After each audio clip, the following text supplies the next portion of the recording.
اور نجات کا ذریعہ بنے گی، اور جو شخص اپنی نماز کی حفاظت نہیں کرتا تو ایسی نماز نہ اس کے لیے نور بنے گی، نہ دلیل ہوگی اور نہ نجات کا باعث ہوگی، ٹھیک ہے۔ یعنی کہ جو مسلمان اپنی نماز کی حفاظت کرنے کا مطلب ہے یعنی اسے صحیح وقت پر پڑھنا اور صحیح طریقے سے پڑھنا، ٹھیک ہے۔ نماز پڑھتے ہوئے نہ ہمیں زیادہ جلدی کرنی چاہیے اور نہ بہت سستی کرنی چاہیے، ٹھیک ہے۔ نماز کو صحیح طریقے سے پڑھنا چاہیے کیونکہ یہ قیامت کے دن ہماری بخشش کا ذریعہ بنے گی۔ نماز کی اہمیت کا تقاضا ہے کہ نماز کو وقت کی پابندی اور تمام آداب کو بالمخصوص رکھتے ہوئے ادا کیا جائے۔ فوائد: نماز قرب الہی کا ذریعہ ہے۔ ارشاد نبوی ہے کہ تم میں سے جب کوئی شخص نماز پڑھتا ہے تو وہ اپنے رب سے راز و نیاز کی باتیں کرتا ہے، یعنی کہ جب ہم نماز میں دعا جو مانگتے ہیں وہ صرف ہمارے اور ہمارے رب کے درمیان ہوتی ہیں، اور اس لیے اس کو راز و نیاز کی باتیں کہہ سکتے ہیں، ٹھیک ہے۔ نماز وقت کی پابندی کا سبق سکھاتی ہے۔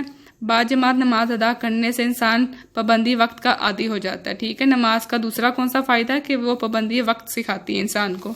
نماز اطاعت امیر کا سبق دیتی ہے۔ ایک امام کے حکم پر رکوع اور سجود کرنے سے اطاعت امیر کا جذبہ پرورش پاتا ہے۔ باجماعت نماز کی ادائیگی اور صف بندی مسلم معاشرے میں اتحاد اور یگانگت پیدا کرتی ہے۔ یہ اتحاد اسلامی مساوات کا سب سے خوبصورت اور دل آویز عمل ہے، جس میں امیر غریب چھوٹے بڑے سب ایک ہی صف میں کھڑے ہوتے ہیں،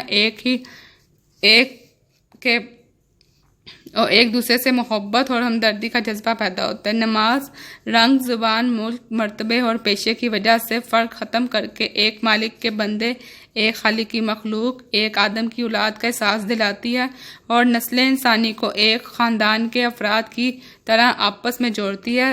سب سے بڑی بات یہ ہے کہ نماز رب کے ساتھ انسان کا تعلق مضبوط کرتی ہے، ٹھیک ہے۔ نماز کے کیا فائدے ہیں کہ اللہ تعالیٰ کی محبت ہمیں حاصل ہوتی ہے، وقت کی پابندی ہمیں سکھاتا ہے، امام کی اطاعت سکھاتا ہے، ٹھیک ہے۔ اطاعت امیر یعنی حکمران کی یا امام کی اطاعت ہمیں سکھاتا ہے۔ نماز پڑھنے سے امیر غریب بڑے چھوٹے اور سب ہر طرح کے رنگ نسل کا فرق ختم ہو جاتا ہے، تمام انسان اللہ تعالیٰ کے سامنے ایک ہوتے ہیں، ٹھیک ہے۔ اور اس کی سب سے بڑی بات یہ ہے کہ نماز رب کے ساتھ انسان کا تعلق مضبوط کرتی ہے۔ فرائض نماز کے کچھ فرائض ایسے ہیں جن کے بغیر نماز مکمل نہیں ہوتی۔ کچھ فرائض نماز سے قبل پورا کرنا پڑتے ہیں اور کچھ فرائض دوران نماز پورا کرنا لازم ہے۔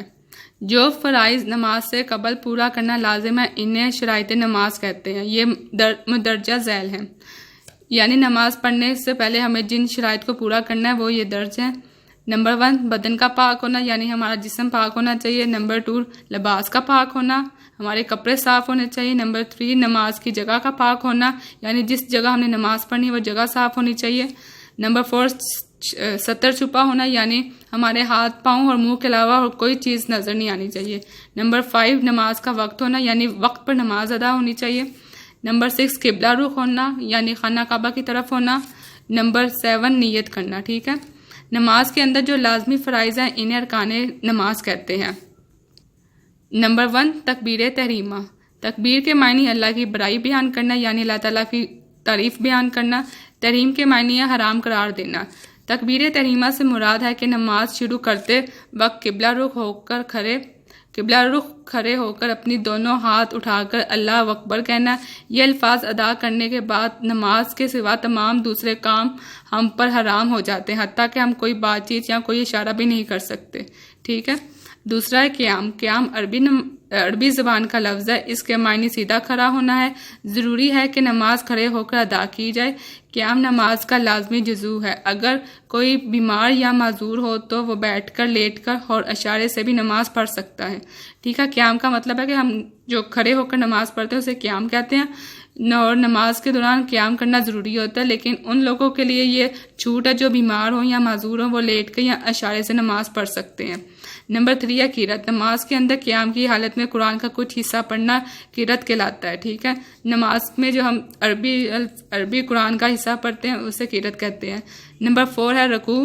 رکوع کے لفظی معنی جھکنا۔ نماز میں قیام کے بعد نمازی اللہ اکبر کہتے ہوئے اللہ کی بڑائی بیان کرتا ہے اور وہ اور وہ اللہ کے آگے عاجزی سے جھک جاتا ہے، دونوں ہاتھ اپنے گھٹنوں پر جما کر انہیں پکڑ لیتا ہے، سر، گردن اور کمر ایک سطح میں زمین کے متوازی ہوتے ہیں، اور زبان سے سبحان اللہ، سبحان ربی العظیم کہہ کر اللہ کی پاکی اور عظمت کا اقرار کرتا ہے. ٹھیک ہے.